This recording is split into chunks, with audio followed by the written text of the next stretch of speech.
the Baltimore Ravens. Maybe a little surprising, but they got a lot of big dudes all over that team. Do. One I'll highlight. I'll just highlight my guy right off the bat here. Travis Jones, because you liked him too. That defensive lineman tackle out of UConn. Let me read what they're talking. I mean, he's already impressing in practice so far. 76th pick out of UConn. Teammate Michael Pierce said, "Did you see him today? He's special.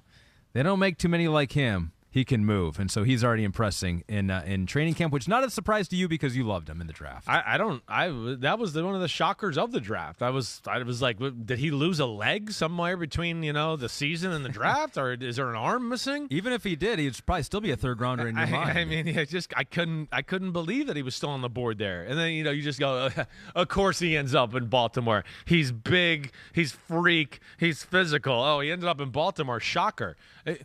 I wrote him down. I did. He's one that you were considering. He was one I was considering for this because this is I think a thing. They're maybe a little old in the middle. Calais Campbell, it's coming to the end.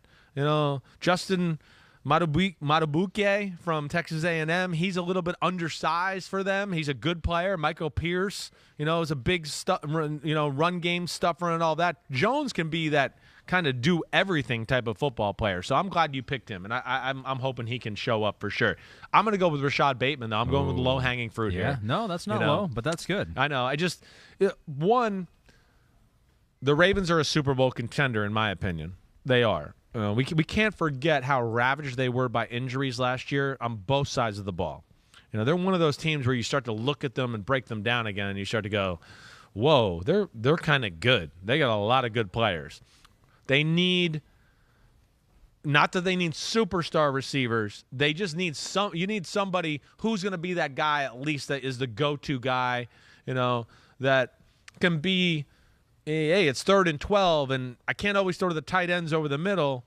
I need to be able to rely on a receiver to make a play. Can he catch a curl route and break a tackle and get another 15 yards?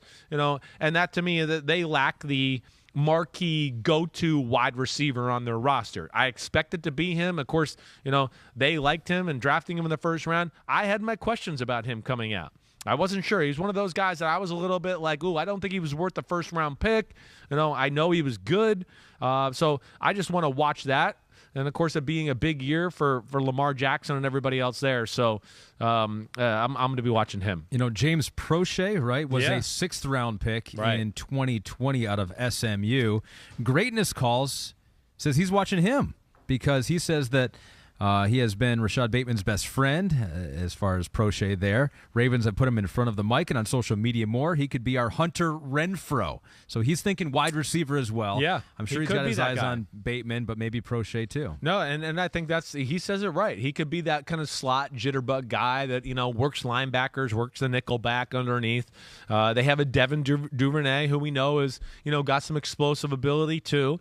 But, yeah, I look at them and just go, this is the only part of their roster that I really question. And, this is a team that can maybe get away with it because they're so heavily built on their run game and great running backs and Lamar and everything there. So it is interesting to see where this goes. But, yeah, man, I like the Ravens. I can understand why they're plus 1,000, and honestly, I'm actually surprised maybe they're not a little higher. Oh, than interesting. That. Yeah. So you were kind of low on them last year. I remember going into the season a little lower on them. Yeah, but maybe it's a different story this year. Hi, I'm Mike Tirico, and thanks for watching.